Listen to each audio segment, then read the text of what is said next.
कोपरगाव शहरातील गांधीनगर परिसरात आज शनिवारी पहाटेच्या सुमारास 2 ठिकाणी घरफोडीचा प्रयत्न झाल्याची धक्कादायक घटना समोर आली असून यामुळे नागरिकांमध्ये भीतीचे वातावरण निर्माण झाले आहे। सदरची घटना सीसीटीव्ही कॅमेऱ्यात कैद झाली आहे। सदरचे सविस्तर वृत्त असे की आज शनिवार दिनांक 4 एप्रिल 2024 रोजी गांधीनगर येथील साटोटे यांच्या साई समर्थ किराणा दुकानासमोर असलेल्या अशोक हराळे व कुंजा मोरे यांच्या बंद घरांना चोरट्यांनी लक्ष्य केले। पहाटे सुमारे 4 वाजण्याच्या सुमारास चारचाकी वाहनातून आलेल्या 3 ते 4 अज्ञात चोरट्यांनी घराच्या दरवाजाचे कुलूप कडी-कोंडा तोडून आत प्रवेश केला। घरातील सामानाची उचकापाचक करत चोरी करण्याचा प्रयत्न करण्यात आला। सकाळी ही बाब लक्षात येताच सदाभाऊ साटोटे यांनी त्यांच्या दुकानातील सीसीटीव्ही फुटेज तपासले असता चोरटे हातात हत्यार घेऊन घरफोडी करत असल्याचे स्पष्ट दिसून आले आहे।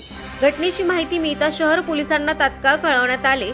पोलीस निरीक्षक रामकृष्ण कुंभार यांच्या मार्गदर्शनाखाली पोलीस कॉन्स्टेबल कुधारे यांनी घटनास्थळी भेट देत पंचनामा केला व तपास सुरू केला आहे। दरम्यान या घरफोडीत नेमका किती मुद्देमाल चोरीस गेला याची माहिती अद्याप स्पष्ट झालेली नाही। तसेच या प्रकरणी शहर पोलीस ठाण्यात अद्याप अधिकृत तक्रार दाखल झालेली नसल्याची प्राथमिक माहिती मिळत आहे।